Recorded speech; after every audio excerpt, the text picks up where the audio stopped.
ہائے افسوس. اور یہ جو افسوس ہے نا یہ بندے کو اندر ہی اندر کھا جاتا ہے.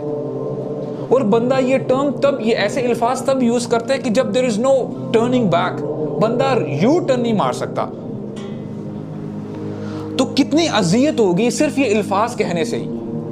یقول یا لیتنی قدمت لحیاتی، ہائے افسوس میں نے اپنی زندگی کے لیے آگے کیا بھیجا، میں نے تو کچھ بھیجا ہی نہیں ہے.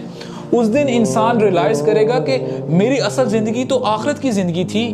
دنیا کی زندگی کی اگر بات کی جائے، اگر ہم نے جیسے دیکھا اگر 100 سال بھی ہو، آخرت کی زندگی تو ہمیشہ ہمیشہ کبھی نہ ختم ہونے والی زندگی ہے. تو how foolish we would be کہ ہم لوگ اپنی آخرت کے بارے میں سوچ ہی نہیں رہے. اس کی سب سے بڑی اگزامپل آج کے دن کی بات اگر آپ کر لیں، ہم میں سے کتنے سمجھدار لوگ ایسے ہیں کہ جنہوں نے اپنی اصل زندگی کے بارے میں سوچا ہے کہ یار میں اگلی زندگی میں اپنی زندگی کے لیے کیا بھیج رہا ہوں.